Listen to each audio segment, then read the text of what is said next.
Hello, welcome to number 3 in the 3rd series of the Ricky Gervais Show, with me, Ricky Gervais, Stephen Merchant. Hello there. And of course, Karl Pilkington. Alright. Had a good week, Karl? Alright, just boring. It's a boring week. Because that sort of kidney operation I've had, it's just affected my life in a big way. How are you now, Karl? Are you feeling better? Better than what was last week. Because last week you really were not putting the effort in, were you? And it's your own fault. You know, you've got kidney stones, you don't drink enough water. That's what I've been doing this week. Just drinking. You said what sort of week have you had? What have you been up to? That's what I've done. I've drank water. That's all I've been doing. If there's a water shortage in London, it's because of that. Honestly, that's what you have to do. It's just boring. Just like a basking shark. Just sort of with its mouth open, just going through the water. Sick of it. Oh, he's led the life of plankton for 1 week. Have you been able to do anything, or have you just been resting? It's best to rest. Just because, your body's still in shock, even though in the head, physically, I thought it was alright. The body sort of just acts in weird ways. Brilliant. It's a weird thing, isn't it? Like I said last week, you don't think about your body until there's something up with it. And then you panic a bit. And then you go, right, I'm going to look after it from now on. I've been given a second chance here. As I said before, this was not a life-threatening illness or operation. No, but it's that same thing. The last time I had it was when I nearly choked to death on the Mr. Freeze Pop. Right. Where I had that sort of, what do they call it when you have like a second coming? Do you know what I mean? It's that sort of thing where I don't think you're the second coming. No, but that thing goes... If you are, we're all screwed. You mean the second chance? Yeah, it's a second chance thing. Your life flashes before you, doesn't it? Yeah, but you get, you suddenly feel kinder. Do you know what I mean? Really? Yeah, you sort of go, right, that was a bit of a warning. Like Scrooge? Be good to people and stuff. Yeah, a little bit. I think it's normal. So are you now a nicer person? You're giving more generously to charity and the like? Well, I haven't been out, so I can't do anything. I can't help anyone. Yeah. Go online and... But maybe, once... Donate some money, all this cash you're in. No, I've given enough money away. Sick of it. But, It's changed. So he hasn't changed at all then, no? But you've also got to be careful as well, because there's that thing of, you can drown yourself, by having too much water. Yeah. So it's just getting that balance right of not having too much and filling yourself up.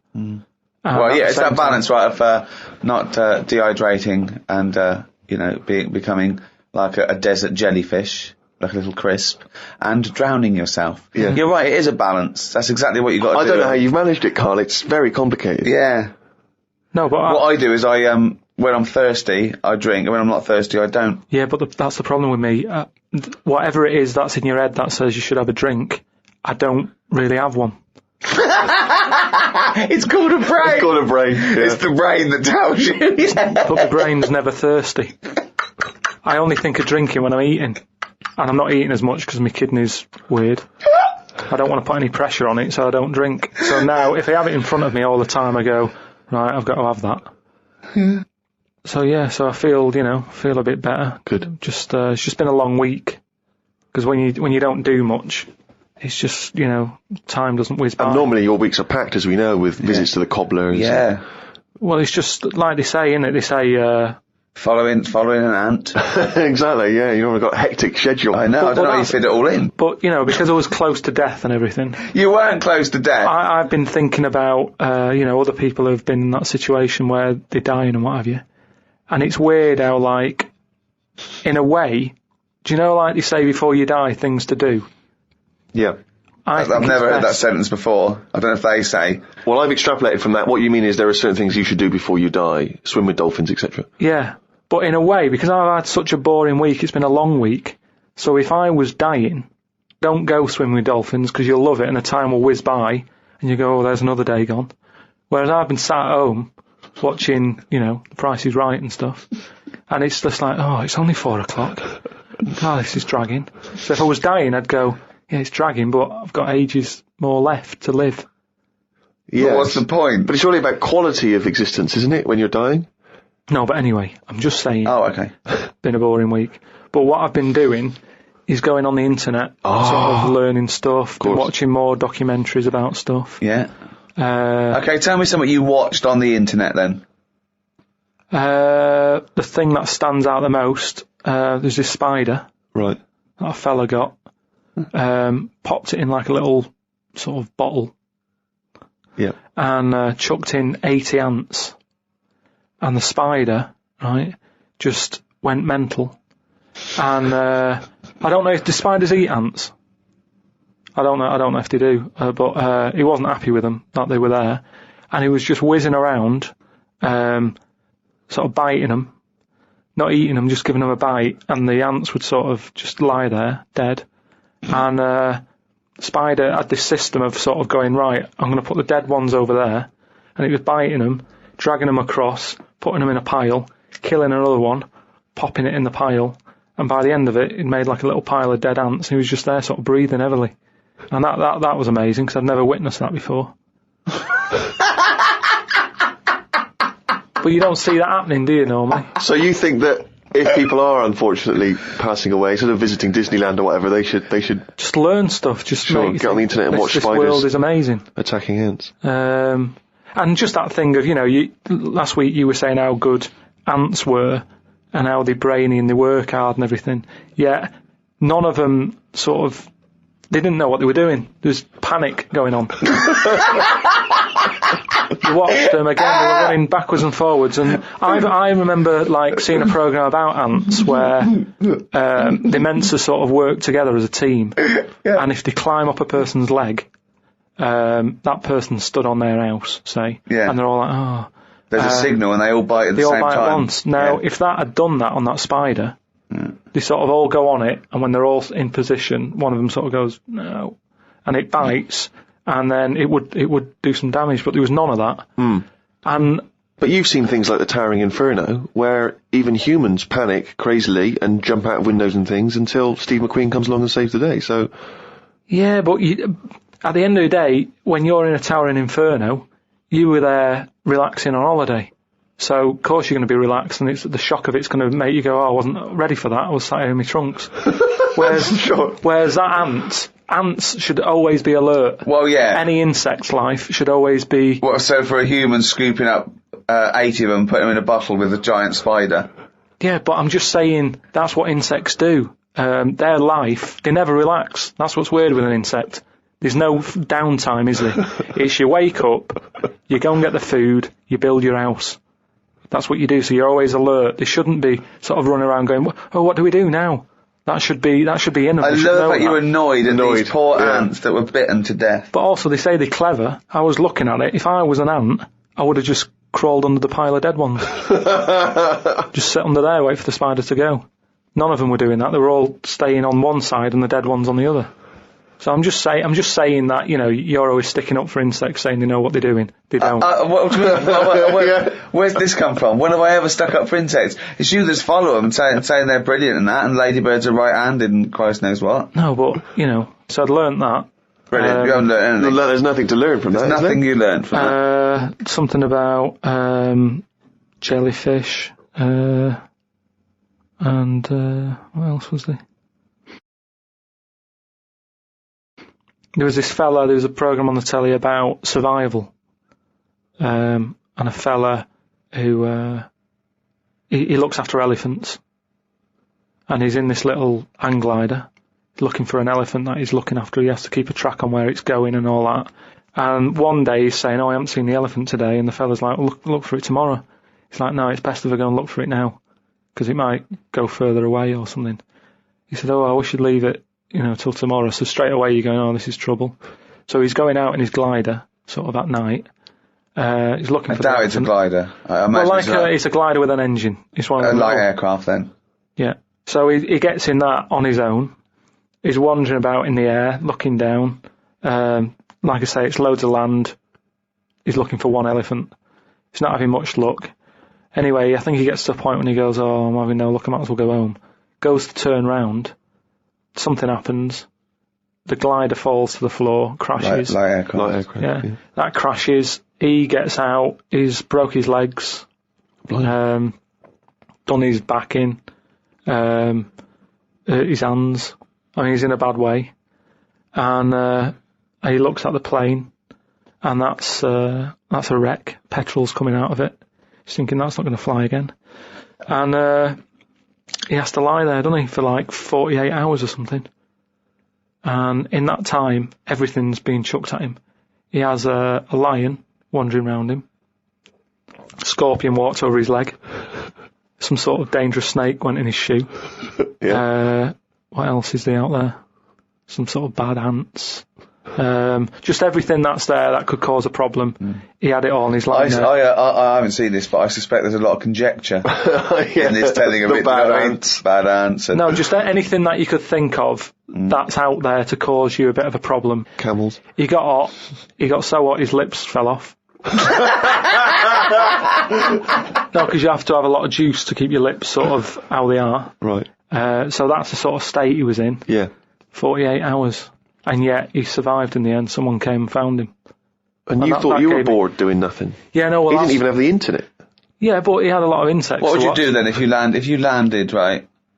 Supposing we all land, right? We're shipwrecked, okay? There's no food around. But there's a chance we might be saved, like in a few days. We just got to stay alive just for a few days, okay? Steve offers up his penis.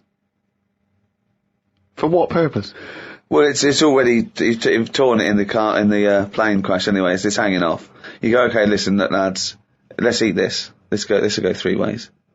I should be so lucky.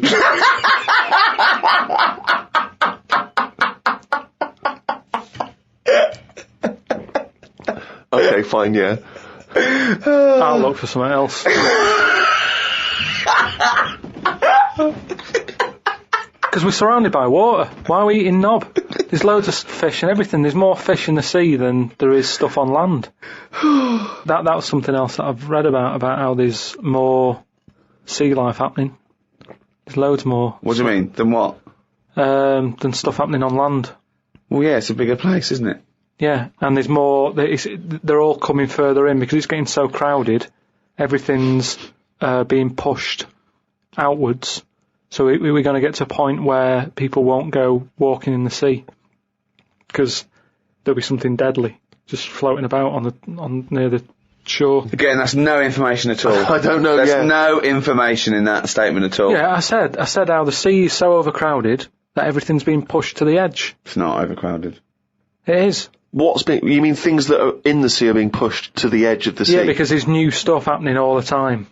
There's new creatures being made, they're changing quickly. They were saying how, like, I don't know, 50 years ago, jellyfish didn't even have a sting. That's rubbish. Try 50 million and you'll get closer to the truth. But what I mean is, in terms of, like, land, we all look the same, don't we? We've had 2 legs and 2 arms for ages. Whereas in the sea, things are changing at a really fast rate. So, like, jellyfish were knocking about. The sea is a much more stable environment than the land anyway. What are you on about? Well, I wouldn't have thought evolution is any faster in the sea than land. Yeah, it is. Well, no, where's the evidence for this? Well, I'm telling you now. I'm telling you how jellyfish have changed. And look at them. And how have they changed then? So 50 years ago they didn't have a sting. Yeah. Now they have. Yeah. Trilbies, they wore trilbies 50 years ago as well. And they just spoke with a much more, refined accent. Just that is quite a lot though, isn't it? Because jellyfish are nothing. But no, you've made that up. That's not a fact. There's no facts come out of this discussion. Not, that's interesting. You haven't said anything. Jellyfish haven't changed in 50 years. No, they have. They've changed a lot in terms of... Well, they haven't changed in hundreds of millions of years, so I don't know what the 60s had to do with anything. I just don't know what influence the Beatles and Mary Quant suddenly had on jellyfish, when they hadn't changed for hundreds of millions of years. With all this sort of loose, free sex, free love, they were just going berserk. I know, yeah. There were no inhibitions amongst the jellyfish anymore. Things are changing a lot. To think that jellyfish, when they first came out, they were nothing. Jellyfish are nothing, aren't they? They're just a blob.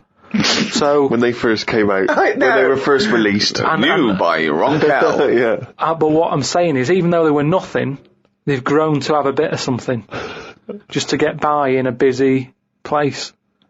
I don't know what you're talking about. It's all guesswork and conjecture. It's not guesswork. I've been up all week. I've been reading all this and watching stuff. Karl, you haven't learned anything. Well, that's not entirely true, because he's obviously learnt enough to have written a poem about some of these subjects. Oh, I love his poems. Are you getting into poetry now, properly? I really like it, yeah. Is Karl going to read this for me, Steve? If you want him to. I think so. I did one about my kidneys. What was it called? Didn't have a name, it doesn't need it. Ode to a Nephron. Right, I did 2 about jellyfish. Excellent. I don't like jellyfish. They're not a fish, they're just a blob. They don't have eyes, fins or scales like a cod. They float about blind, stinging people in the seas, and no one eats jellyfish with chips and mushy peas. Get rid of them. And then there's just a shorter one I did about a jellyfish. It would be spiteful to put jellyfish in a trifle.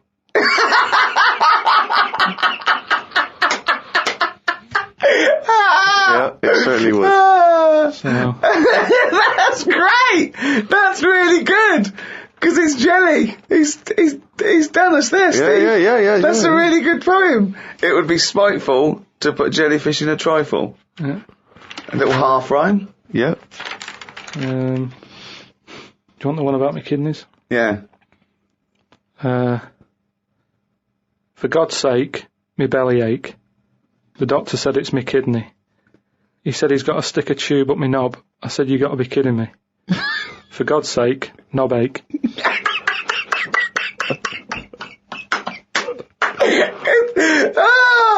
Oh God! I'm sort of mildly disappointed that they're quite good. Yeah. No poet's ever written about jellyfish and kidneys. It's great. Oh God, I think you might have the market sewn up there. It would be spiteful to put a jellyfish in a trifle.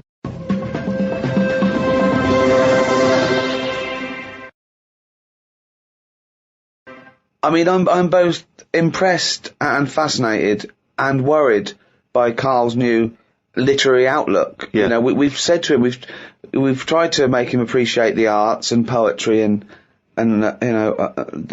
explaining like what metaphor does and symbolism and all that. But I'm worried it'll backfire, because what if he becomes clever and erudite and then we lose our little endless well of stupidity? What if we lose our little shaved monkey? I mean, these podcasts without, It's almost like he were evolving into a human. I mean, you've authored a book. Well, I have to say, I mean, without at the risk of sounding like we're shamelessly promoting it, I've only just looked at the book today, because that's the first time I've seen it, The World of Karl Pilkington, and I was very impressed by how legitimate it feels. I mean, it does feel like an actual book. He's put so much work into it. I mean, he's done drawings, he's done extra thoughts and ideas, and it's very odd to think that has probably gone now into the British Library, which I think is obligated to take a copy of every book published. Incredible. I mean, let's be honest, it's not going to be on anyone's bookshelf. It'll be on their lavatory cistern, possibly next to their bed. But nevertheless, it's hardback and it's got pages. It's a real book. Yeah. Will you now read some great works? Will you read poetry at all? Or? Probably not. I don't like reading made-up stories, because Fiction. life's interesting enough, innit? Right. If I'm going to read someone else's lies, I might as well make some of my own up and save me money, is what I mean. But you do read lies and made-up things. You just take them as the truth. Most of the spurious facts and apocryphal tales and ridiculous stories that you read on the internet are, fiction. Yeah, but as long as it gets you thinking, then it really doesn't matter. Say, like, I was telling you about the sea being full up. Yeah. Right? How there's too many fish in it and they're all being pushed out. Then, it was saying about how the jellyfish is changing from a bit back, just being a blob, to now being a blob with stingy bits. You go, oh. And then... No, I don't. I wonder what he read. And I wonder what he was reading. Then I'll think of what other things are in the sea, how are they changing? And then that's when I might do a poem about an octopus with 2 heads. Because it's got me thinking. So no longer am I just reading someone else's story, spending a full week reading some other story. I've read a little paragraph, and that's got me thinking about an octopus. It's inspired you to make great art. With an octopus with 2 heads. And you just think, yeah, that would work. That's a good way for them to evolve. They've got all the arms. Give them 2 heads.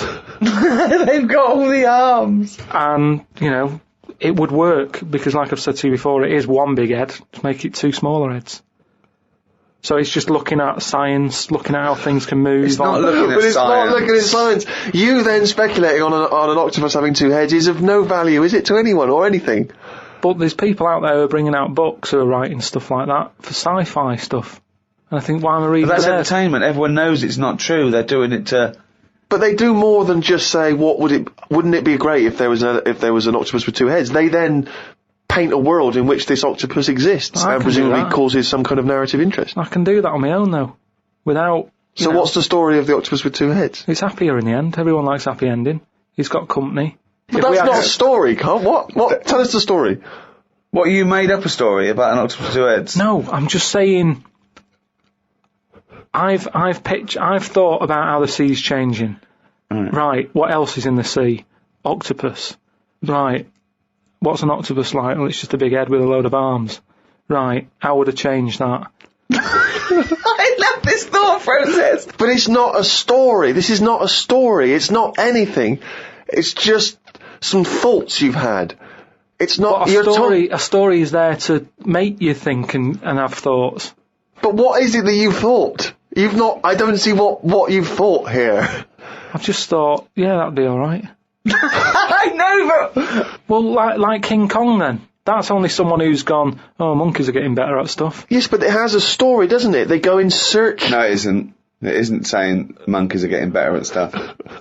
That's not what it's saying. There's lots of themes, but that's not one of them. Monkeys are getting better at stuff. No, they're getting better at stuff. The way they try to he tried to go out with a woman. That's them moving on, isn't it? It's the monkey going, do you know what? I quite fancy her. And you know from the beginning, I mean, that is a story that you go, well, that relationship ain't going to work. Do you know what I mean? I mean, I've not gone out with women who I've quite fancied, but then they smoke. And you go, oh, that's enough to put me off. Yeah. So, when a monkey's that big, the thought wouldn't even pass my mind. To go on a date. This could work out. Sometimes it's just, relationships aren't made for each other. Now, that for a story, you wouldn't think it'd go past page 1. Yet you're having a go at me because an octopus has got 2 heads. Which isn't that weird. When you look at them anyway, I mean, they must be the weirdest thing knocking about on the planet. I'm not kidding you. I've never seen anything so weird. And yet... he's angry because he's not seen anything so weird as an octopus. So it's not yet a story. What's weird about it? What's strange about an octopus with all the things that could... Why is it any weirder than a dog? Because it couldn't be further away from us. A dog has got human eyes. If a jellyfish had a pair of eyes like ours, I probably wouldn't worry about him that much. But like I said to you, it's that way that they haven't got eyes, they're floating about. I can handle some fish. They look like, because they've got eyes, you can make eye-to-eye contact with them. A jellyfish, what are you looking at? It's a snidey thing, like I've said to you. You can see a lot in eyes. Do you know what I mean? You say, don't trust him. Why? It's his eyes. Jellyfish haven't even got any, and I don't trust them.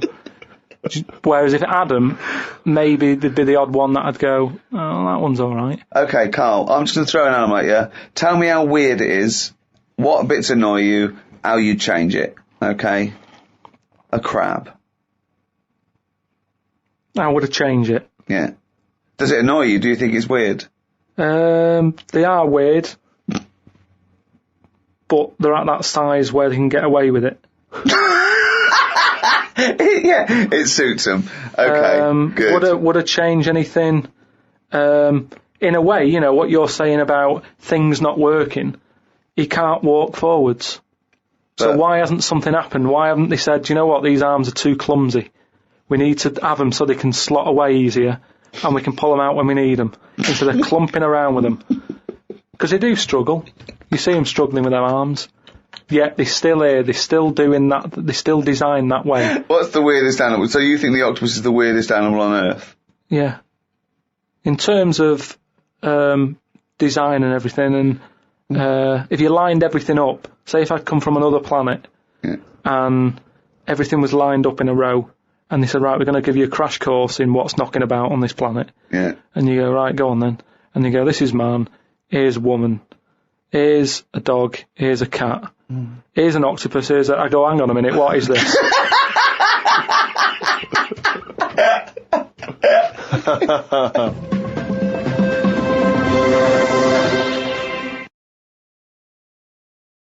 Oh, it's only going really down.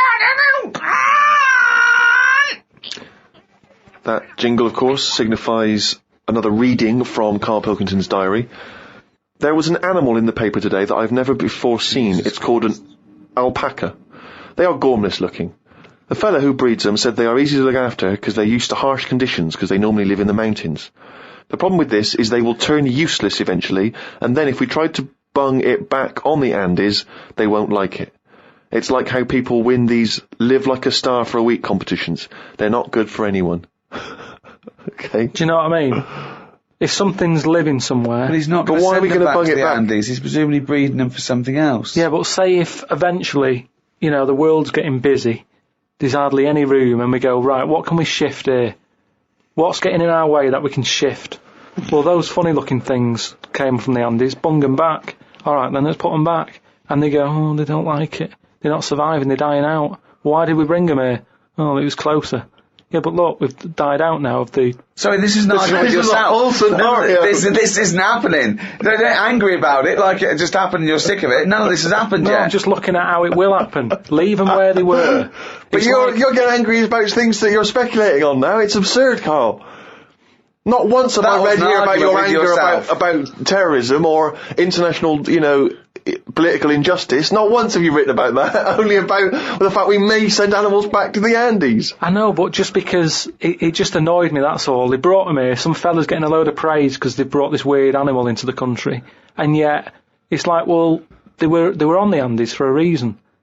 Leave them there. It was happier there. I feel guilty when I open a bag and a fly flies out of it and I think, where's that come from? What bag are you opening with flies? What bag? No, just when, the bag I took the computer home in, a fly flew out of it and I thought, when did that get in that bag? Wherever brought that from? And it's the same thing. It doesn't want to be somewhere else. It was where it was. And that's the same with this Polaco, or whatever.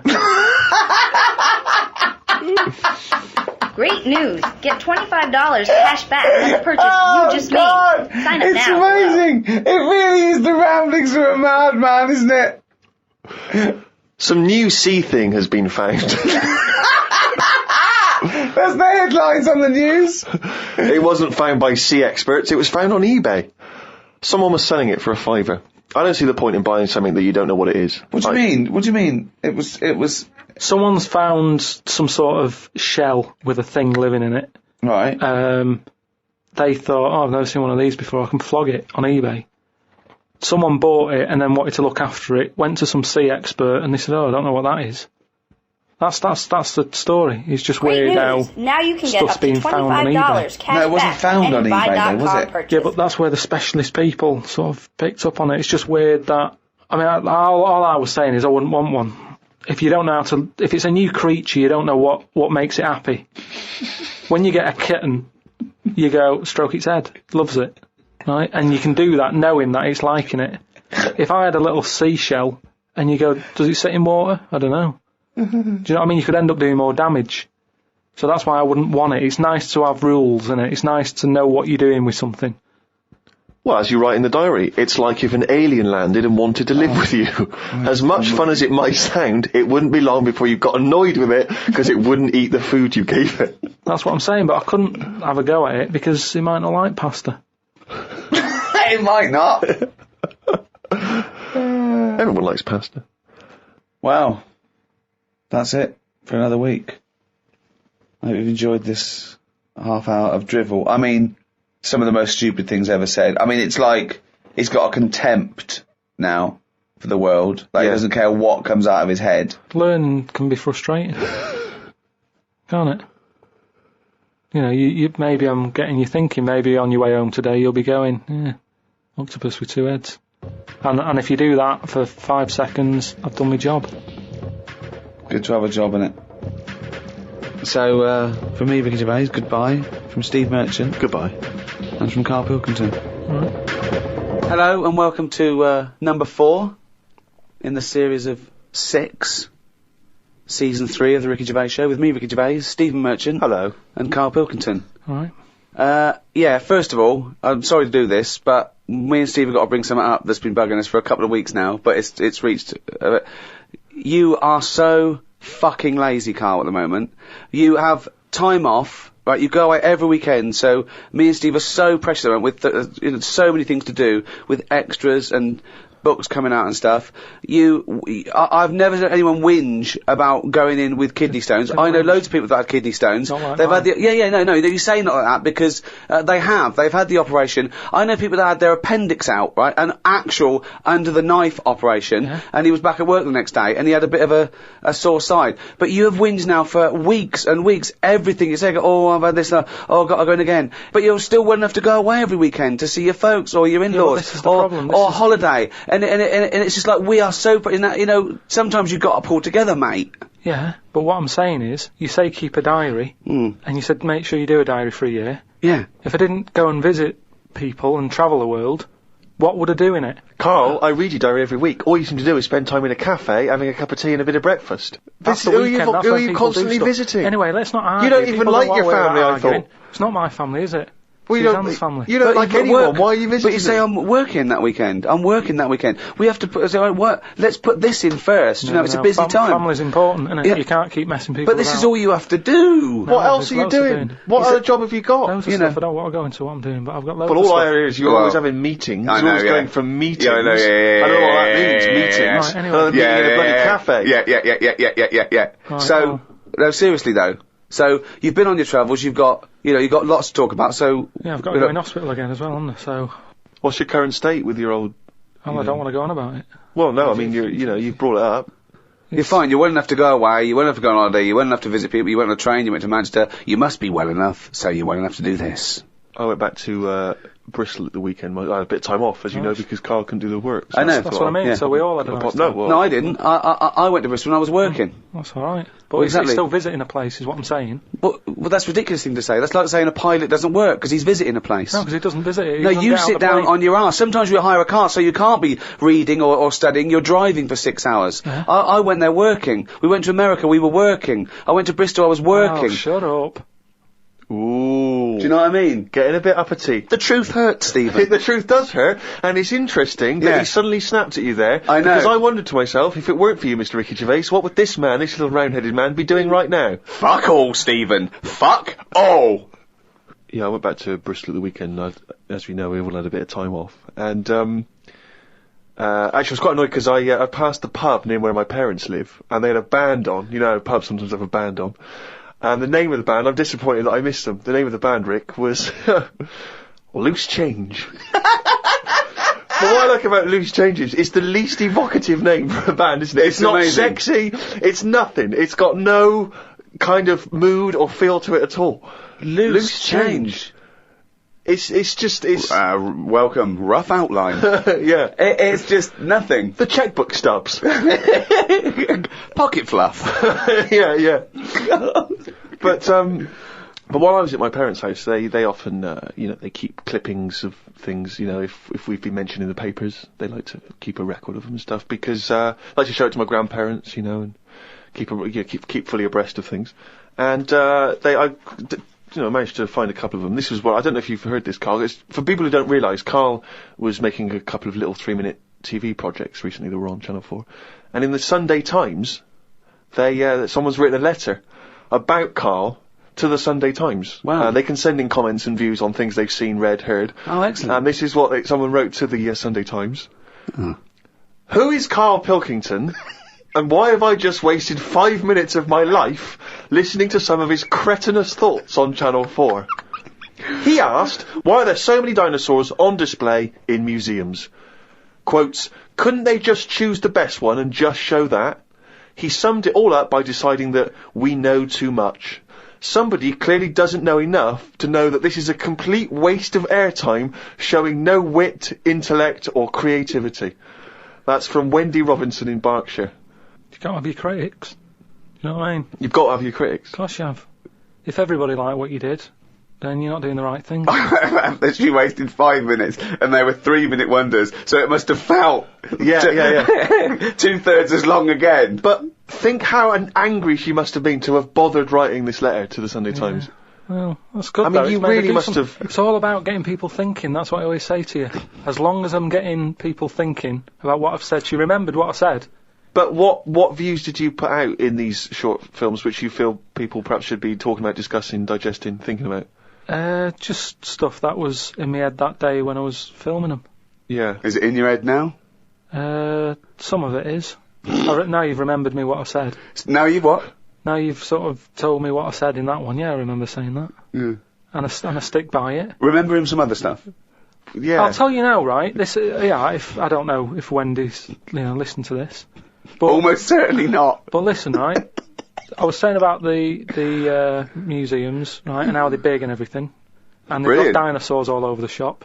I read that in that museum, they've got something like 7 million bits of stuff in there, right?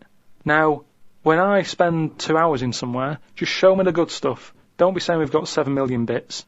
Because there was a fella who opened it, right? I did a bit of research on the museum. Fella who opened the museum up. And what was his name? It doesn't matter. Okay. Doesn't matter, does it? What museum was it? It was the London one. Oh, the London one, yeah. Okay. So he's in there and he's collecting all this, bits of stuff. What stuff? Just whatever's knocking about at that Oh, time. right, okay. It seemed like You have researched it. he never chucked anything away. He's like, I won't put it in the bin, pop it on a shelf. Okay, right? So yeah. he's put everything on a shelf in right, the yeah. museum. Then, as time I went think you're on, going into too much detail, but just give us the gist of it. No, but all I'm saying is, he keeps everything, and if you keep everything, sometimes it'll be good stuff, right? And a lot of the stuff was going missing, the good stuff. But people who set these museums up are just as crafty. What? The fella who found Tutankhamun, he was pocketing all sorts of fingers and stuff in his pockets on the way out. That had rings on them and stuff. So all I'm saying is, why is she having a go? But She's hang on, learned wait, something. what's that got to do with someone pocketing? I don't understand your point. Because she's sort of moaning at me, going, "Don't have a go at the museum and the dinosaurs." But No, everybody, she's having a go at your fatuous point. Yeah, your absolutely uneducated, But, stupid point that you got TV time to talk absolute shit, if I could that's not paraphrase my fault, Wendy. is it? That's not my fault. If someone says, "Do you want me to do a little programme?" and you can do what I want, I went and did what I did. Free speech, innit? But we just gave you the chance then to defend yourself, and you just confirmed Wendy's point 1,000 times over. What was all this waffle about people nicking stuff? What's that got to do with anything? Because she's having a go at me. I didn't nick But she's anything. having a go at you for talking nonsense that's of no consequence, which is what you just did That's then. all nonsense. But what was your point? Oh, all right, then we'll watch Wendy's little programme when that goes out. Let's see what she's got to talk about. Sick of her.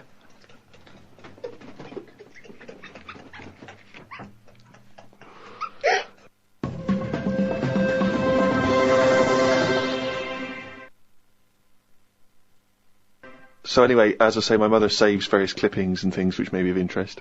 This was recently in the Daily Mail, in one of those kind of gossip columns.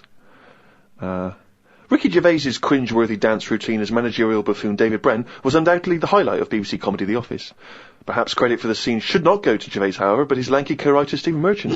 For I hear that 6'7" Merchant has been attracting a great deal of female attention at the so-and-so pub in North London, until he took to the dance floor with Brent-esque results. Says my mole, most of the feminine throng looked away in embarrassment. Putting it kindly, he was rather ungainly, like a giant albatross hopping on stilts. Right, now then, I'll take issue with this, because firstly... You wouldn't be attracting female attention in the first place. Rick, if I had been, I'd have phoned the Mail myself. Point A... Right, I seem to remember distinctly I was talking to one of my mates the whole night and we were discussing about the fact we were too shy to talk to girls. So wrong there.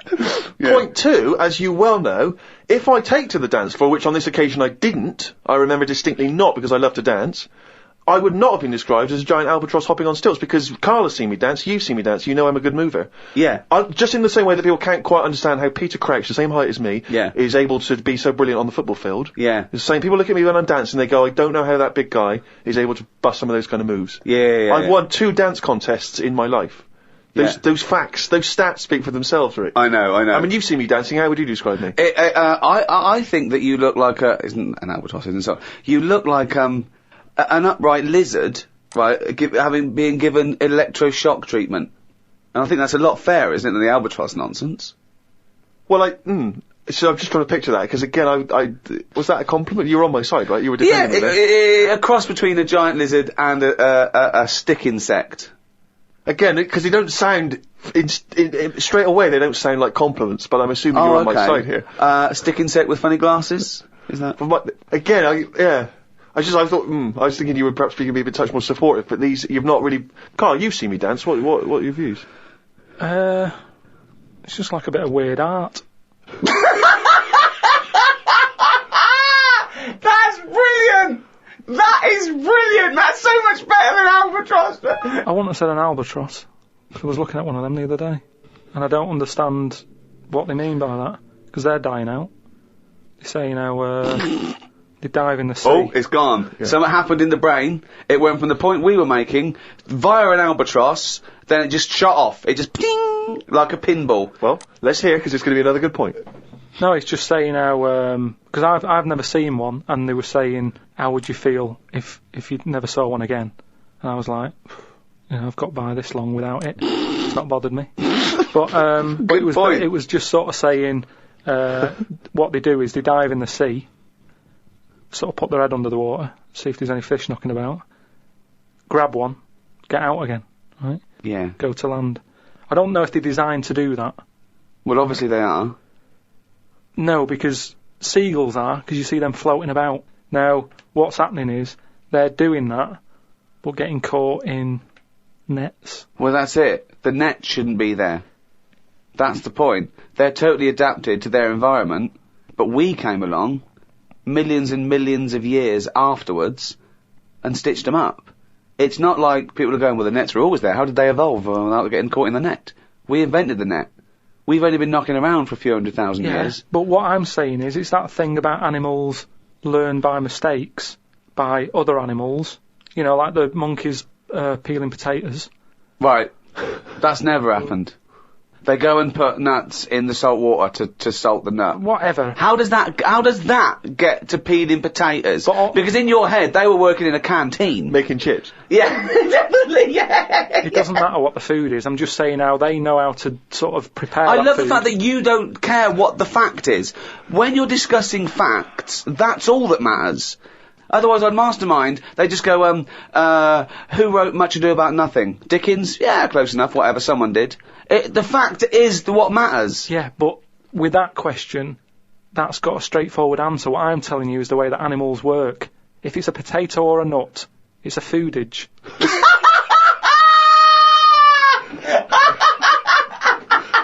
And once again, I return you to my question as before. What's your point? What point were you making? I'm just saying an albatross will find if you're hungry, you find food or you change your diet. If you don't eat something else, you die out. Simple. Said before. If you want a pie, but they haven't got any pies, you have a pasty. Alter your diet. And an albatross... Drastically. Yeah, pie's radical. Yeah, you said. Completely changing my diet. No more pies. What are you eating? Pasty. Brilliant. I'm not going to eat quiche anymore. I'm going to have a tartlet.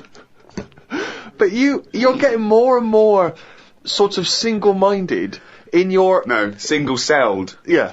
It's not, though. In your belief that everything you say has got some kind of profound implication and that no one else is listening. That we're all ignorant. All right. We're all not listening to what you're saying. Here's another one. Go on. Something else I discussed. Oh, come on. This will be good. In series This will be as good as E equals MC squared. The people ageing backwards idea. Well, it's not an idea. They've done something on it, saying how... No, they haven't. A baby has been messing about with emails. Right? Oh, yeah, God! A 65-year-old doesn't know how to use email. So, again, my system works. So say if you're an old person, you're not using the internet, but you shouldn't be anyway. Because you should be sort of just getting used to life as an old person. When you're a baby and you're about to die, they're using the internet. I don't know what you mean, when you're a baby and you're about to die. This is if this was your world, idea, if it was your world.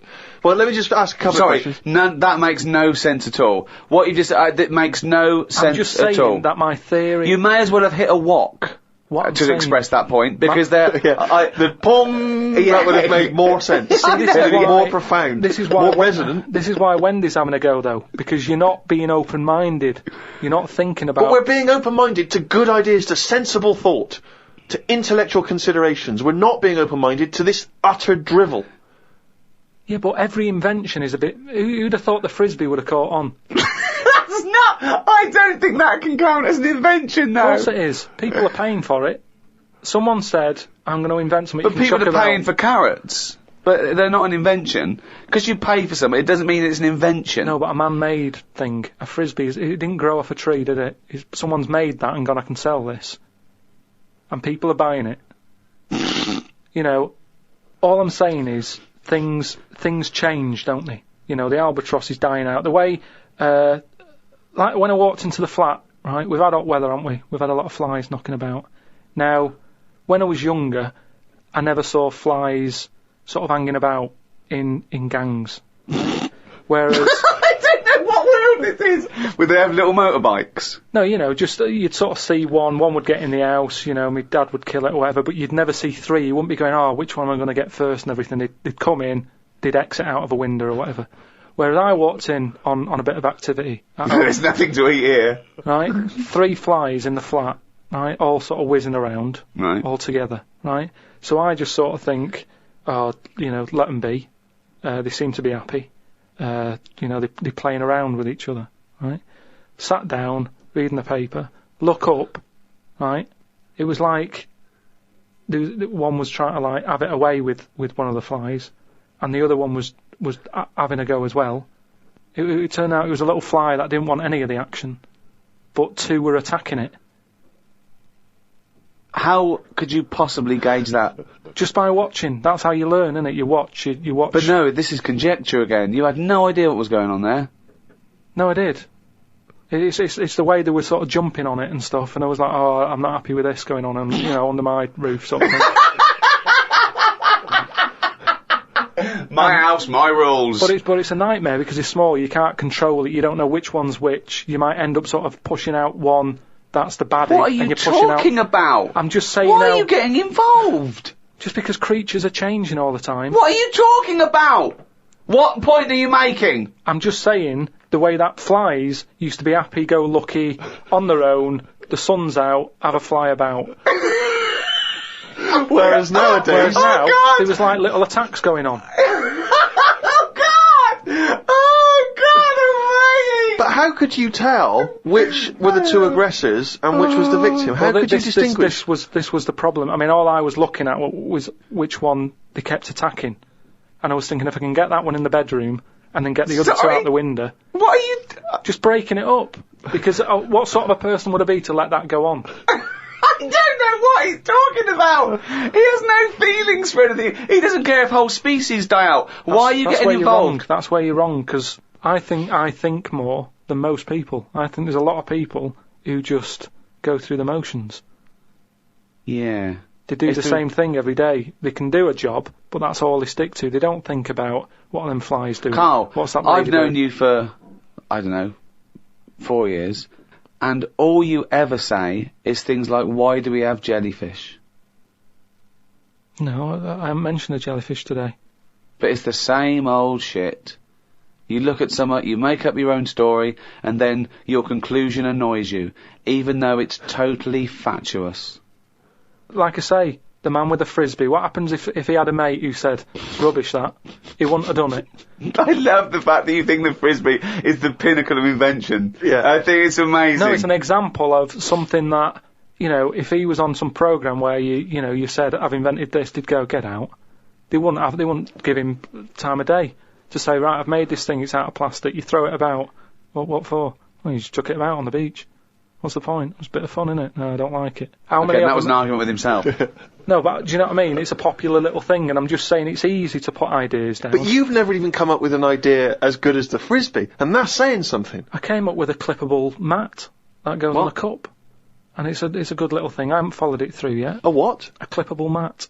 What's a clippable mat? What does that involve? Clippable mat, like you stick on a cup, so you can put your cup down on a table without having to go, oh, where's that mat? It's clipped to the cup all the time. And you put the cup down wherever you want because it's got a mat on it. I think I've seen that. But why does it have to be clipped to No, I it? think Why I couldn't it have. just be built into the cup?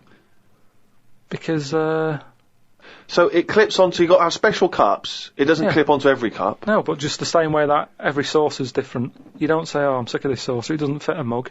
You use the saucer that, I mean, I don't use saucers. Just don't buy that sort But of isn't a furniture. saucer what you're talking about? Kind of, yeah, but it's clippable. But why is the clippability so important to you? So you don't have to keep finding the mat when you put the cup down, it's constantly clipped to the But why does it have to be clippable? Because that suggests it's removable. Why not just have something where it's constantly attached? What's to stop you from losing that in much the same way as you lose the coasters? which Do of we course need problem? this? Do we need a clippable coaster? But let's ask him like it's the Dragon's Den. Let's ask him now. What? We've got money to invest on your clippable cup. Now What's your pitch problem? this idea to us. How would you sell this idea to us? You just said, what was your question then? Brilliant. So you're not listening. Let's start No, again. I am. Okay, I imagine you walked in. What is it for? What is it for? Is it a coaster to stop the heat from the cup burning the varnish? Rick, let him explain it. Or is it a saucer to stop Well, look spills? at it. Let's have you pitch this idea to us. Just you've never met us before. You were investors. Tell us, explain this to us. Sell it to us. Right. We're living in a world where furniture is important to people. They spend a lot of money on it, don't they, furniture? Yeah, There's so many absolutely. furniture shops out there. Yeah. All different types of wood from all over the world. Absolutely, yeah. Right?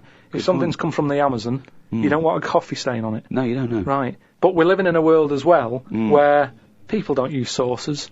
What do you mean when they you go don't? out, when you go out and buy, because people. What do you mean we live in a world where they don't use saucers? Yeah, there's loads of saucers, yeah. Because I know people who buy cups singly.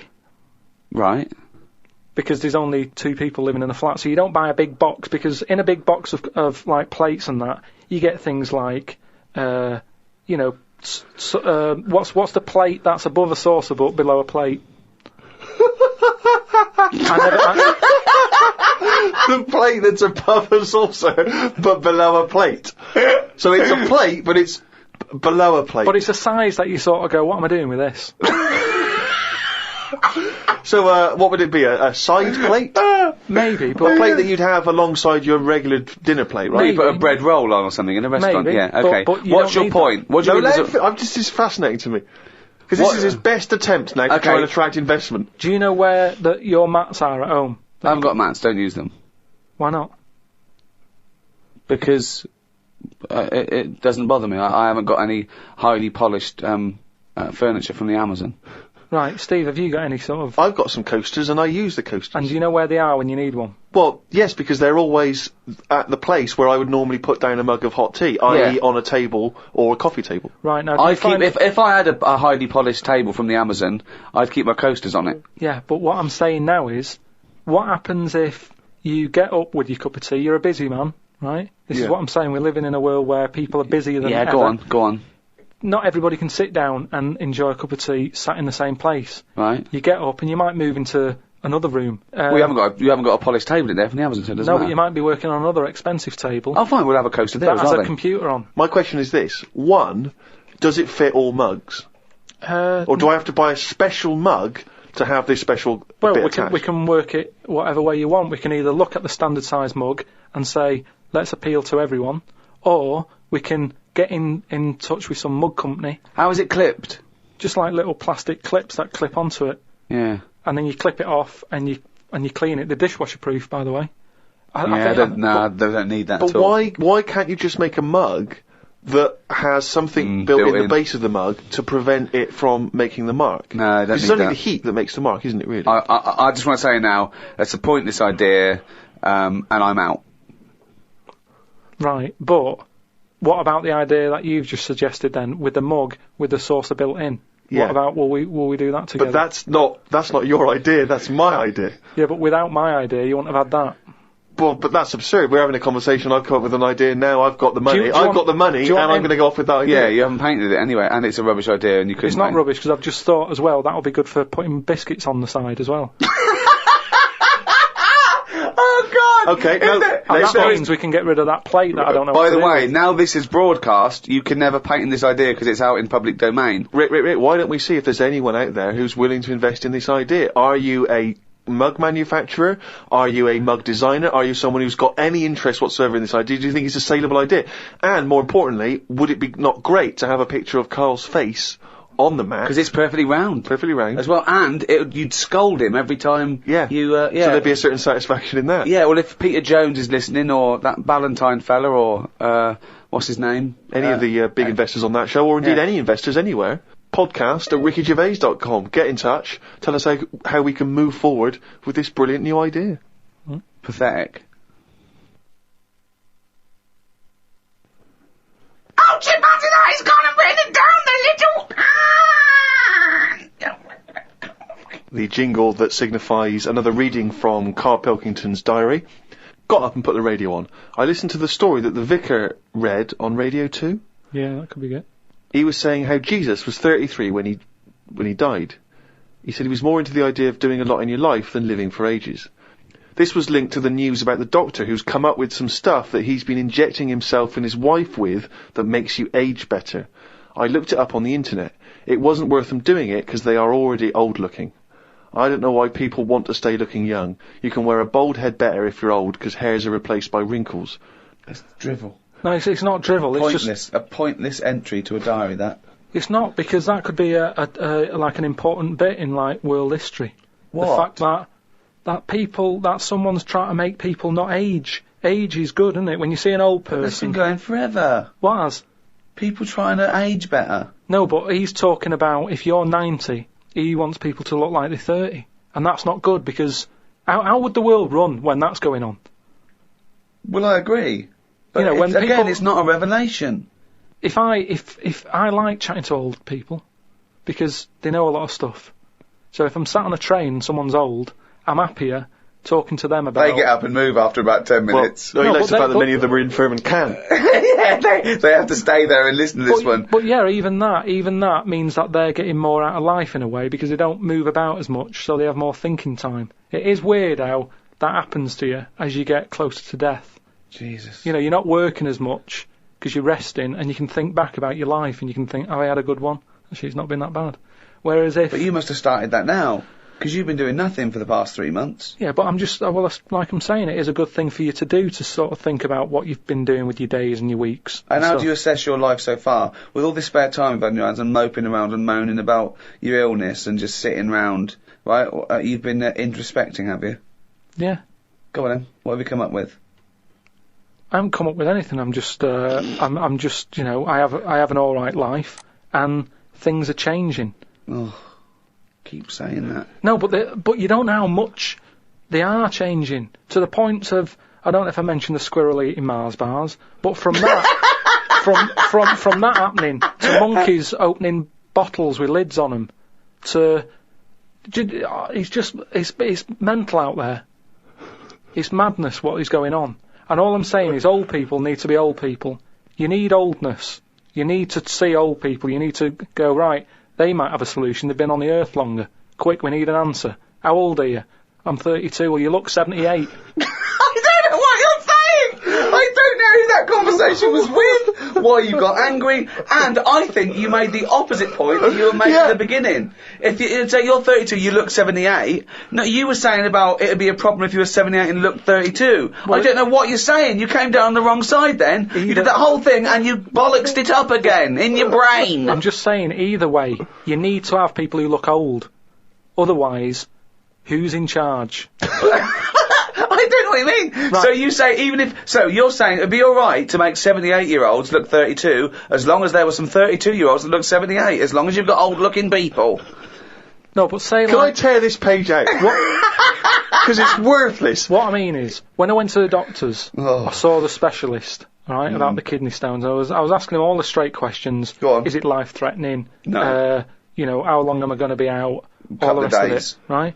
Now, as it turned out, it is life-threatening, and you've been out for 3 months whinging about the fucking thing. Strange. Now, he was quite old. He looked about 55, and that reassured me in a way. In a way, it didn't, because he's one of them doctors who didn't open his eyes much, and I kind of thought, I hope you open them wider. I don't know what you're talking about. What do you mean? What? What do you mean he didn't open his eyes much? one of those sort of doctors who's either that overworked that he does that, you know, when he's tired, so he's going, right, what we're going to do is, and he's doing that with his eyes shut, he's talking like that. This is radio. I know, but I'm telling you, so you can see. But people are meant to be listening to this. But if they can't imagine me with my eyes shut. Well, tell them you got your eyes shut. Just say he had his eyes shut. Yeah, he had his eyes shut. Had you been reading this? Bored stupid, I imagine. He's just trying to get a... Well, do you know what I mean? Or I don't know if it's because he's tired or if he's that educated that some people know so much you don't even have to look at it. I don't know what you're talking about. Intelligent people. Who is so educated that they don't need to open their eyes? You see it. You see like... What is that? Who's that bloke up there? Is he blind? No, he's been reading too much. He doesn't open his eyes anymore, doesn't he? No. Old people who you see wearing tweed and what have you, and they're really posh and they talk, and whenever they talk their eyes are shut and they open... I don't know what this observation is. I don't understand why you've never seen that. I've never seen an old, educated man wearing tweed who doesn't bother open his fucking eyes. Steve, I don't know what you're talking about. Steve, have you seen... Do you know what I mean? When people don't sort of open their eyes when they're talking to you, and it can be quite annoying, because it's like they're saying, I'm not interested about you sat there, I'm not bothered if you're listening or not, I'm saying what I'm saying because I say what I say. And it can be quite annoying. If he has got his eyes closed, he's probably just trying to absorb what you're saying and think carefully about probably. it, so anyway, he doesn't misdiagnose you. I'm not having a go at him. Well, it sounds I'm like just saying he was 50 odd, and I was happy that he was there telling me... I don't know why you were watching his eyes when he was telling you about your insides. Because you can tell a lot by people's eyes. That's what I said about jellyfish. But, you know, just lines in a face tell a few stories, and I don't think we should get rid of them lines. Brilliant. Wise words.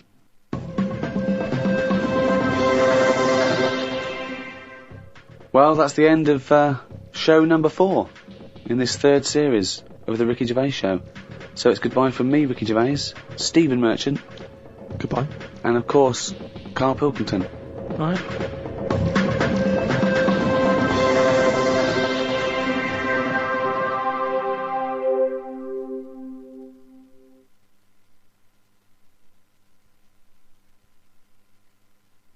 Audible hopes you've enjoyed this programme.